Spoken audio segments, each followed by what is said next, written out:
Welcome CSE 235, Fall 2023, and I'm just going to go over Goorm a little bit. We're not going to use Goorm. I had so many problems with it, I'm just going to abandon it for this semester, so I'm working on some other alternatives. We're going to work with Flask a little bit, and we're going to work with Node.js a little bit, and we're just going to stay in Replit.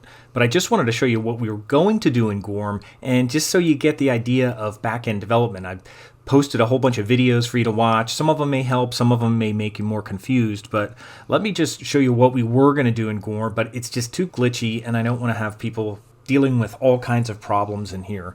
Because you'll see I'll have problems even when I do this, but this is from 2 years ago, and I'm just going to run my container, which is like a repel. And I've even had problems where I get an error just loading my container. I don't know what happened with Goorm.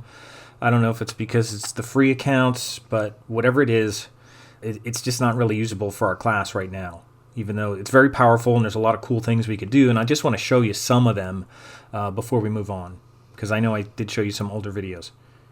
And it looks okay. Now, I just want to show you here that I just have a text file open, and this is our terminal here. So this is our command line where we actually start servers, and I would give you instructions to start a server.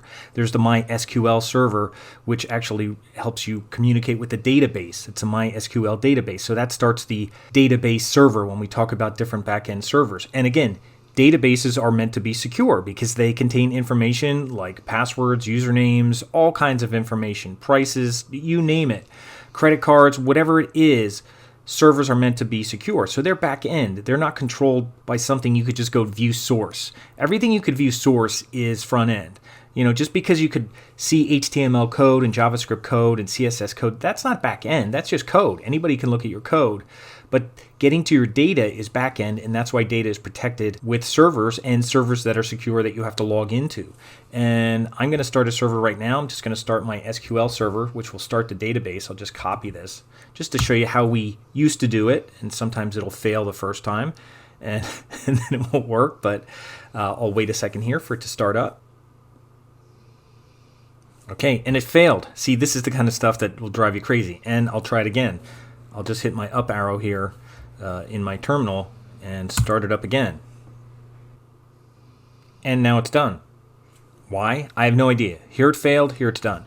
So now our database is up and running. Now, how do I know that? I could go into MySQL and type some code. I could type MySQL and go in here from the command line and show different parts of the database. I'm not going to do that right now. I'm going to exit out of there, and I'm going to start up the web server. So I'm going to copy this. Now, our web server that we work with in here also has a PHP interpreter. That means it'll interpret PHP code as well. And PHP code can also communicate with the database and say, hey, put this stuff on your page. And I'll show you what I mean when we look at a PHP page. And that's the way WordPress works. WordPress is all PHP files, which makes connections to a database and then eventually puts them out as HTML files. But you can't see the PHP stuff. That's all secure. And let me go here and let me start my Apache web server.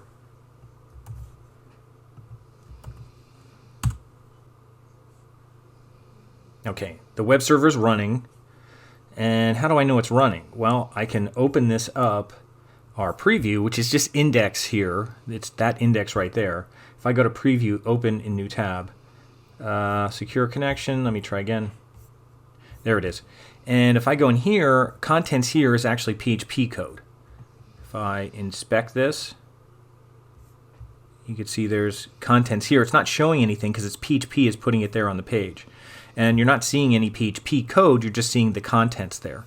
And let me close this out. Now, that's not what I want to look at. What I want to look at is EX8. So let me go to EX8.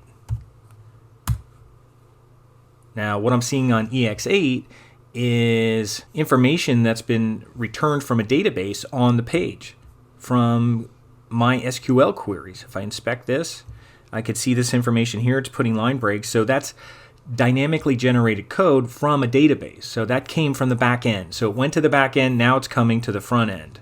So we can't see the whole database. We can only see what I tell it to put on the database right here.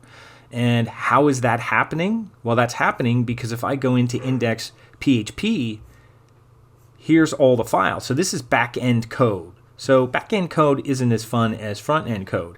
It first of all uses PHP to connect to our database server. It's connecting to the server. It's connecting with our username and password to the database. That means it's secure. And I'm also specifying what database.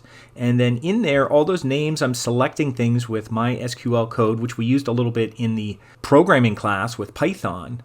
We did a little bit of MySQL code, and basically what it's doing is inside the PHP. PHP is everything in red. All those $signs and everything, that's PHP, that's back-end code. And it's basically putting things in quotes like MySQL queries, and eventually we're even putting some BR tags. So we're putting HTML in there. So it's getting information from a database and it's spitting it out here on our page with an echo, which is part of PHP. So it's mixing some things here to do that. So that's all back-end kind of stuff. You can see looking at it, it's not a lot of fun.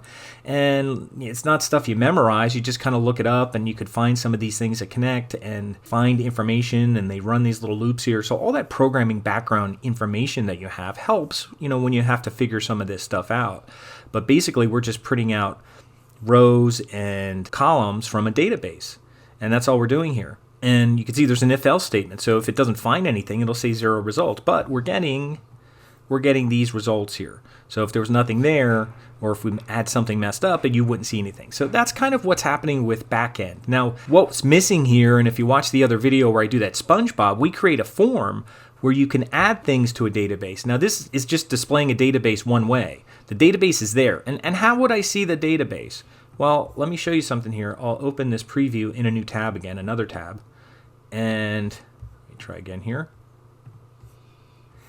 And what I'm going to do is go here and go to PHP MyAdmin. Now, PHP MyAdmin is a tool, so you don't have to type SQL code. PHP MyAdmin. That's a tool, and if you've ever used WordPress, you could use PHP MyAdmin. It's just easier. It's just an interface to work with databases. So you can actually see the database, and you're not just running code. And let me refresh this.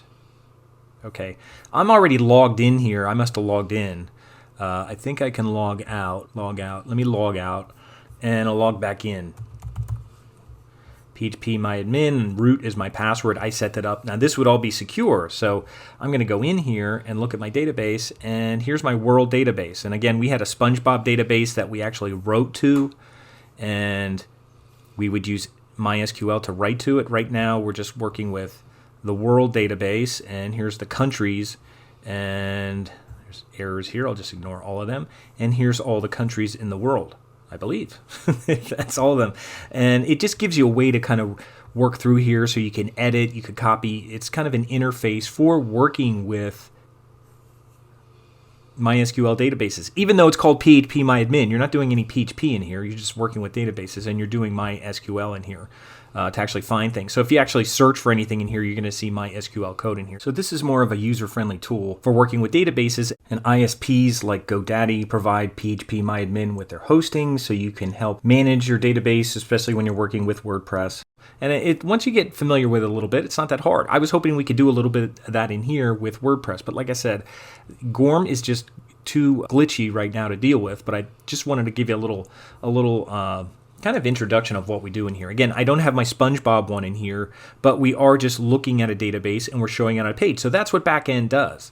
Backend goes to a database and it puts it out on a page. And it could use nice HTML and CSS and make it look real nice, or it could just put it in here with line breaks. That's all it's doing right there. So we start off doing that, and then we format it real nice in a table with colors and things like that, like you saw in that other video. So I just wanted to show you this. This is what I wanted to do, and I wanted to work in a little WordPress with this and go into our WordPress database so you can see everything in there when you work with a theme. But that's really what Backend is. Backend is working with this kind of code. Front end is almost like not important right now. That's the last step to just make it look good. Getting the information, bringing it in here is the first part. So that's kind of our first part of Backend, but I wanted to show you GoormIDE. If you want to try and create an account and work with it, I have a bunch of videos on it, but I just had problems. I had a lot of problems in Chrome, and I had less problems. I'm in Firefox right now. It seemed to work a little bit better in Firefox, but it's still glitchy. It still fails. I had a problem creating a container, a PHP container, a brand new one at all. And then even when I did do that, PHP MyAdmin, it wouldn't work. The older one seems to be working here, but newer ones weren't working. So I don't want us to go through all that hassle. And I just wanted to show you that's the kind of stuff we'd be doing in here. Maybe you're looking at this saying, good, I don't want to do that. That looks like a major headache, and I'm not ready for that right now. So we're going to go back into Replit. We're going to work with Flask a little bit, which still works with the back end. Flask is not necessarily front end, but you're using Python to work with a server to kind of make templates and things like that. So it's not fun stuff. It's not fun design kind of stuff. But some of you have been interested in backend. I want to go over a little bit of backend, and I'll just do it in little bits. Again, for this course, I'm not going to go in and teach you Node.js. I'm not familiar enough with Node.js to teach you Node.js. I don't use Flask all the time. Like I said, I've used PHP and I've used MySQL. I'm familiar with that, but I haven't used all these different backends. But I do want to show you that, and you can do that in Replit. But you're not going to see a whole lot of stuff. It's really hard to see the big picture of what's going to happen in there because it takes a long time. There's not one video. Well, there is videos that say, hey, learn Node.js in 48 minutes. You know what? You got to take like hours and hours of going through it, and there's things you got to know about JavaScript and about connecting to servers before you even understand all of it. So anything that says you're going to learn Node.js in an hour, you're going to learn Flask in an hour, I mean, they may go through it in an hour, but you're not going to understand it in an hour. Understanding the big picture of backend is just it's a whole different world than front end. Front end is what things look like, how it's appearing on a page, and using code to make that happen. But backend's a whole different animal. And some people like working in that world, some people don't. And we're just going to explore it a little bit. Just like in 103, we explore different things. We're going to explore Flask, we're going to explore Node, and we'll try to explore different aspects of web development that you may have heard of, but you never worked with. So that's what we're going to try to do. So I just wanted to show you GoormIDE. We're not going to work with it just because it's just too much trouble right now. So we're going to go back to Replit, and I'm going to work with Flask a little bit. We'll do a little exercise from some of the guys I like on YouTube. One of them is Corey Schaefer, and there's another one that we're going to work with as well for the Node.js that I think is helpful. I know Traversy goes a little fast and he doesn't explain things as much as you'd like. Some of these guys explain things a little bit better, so I'll guide you through some of that, and we'll explore some other aspects of web development.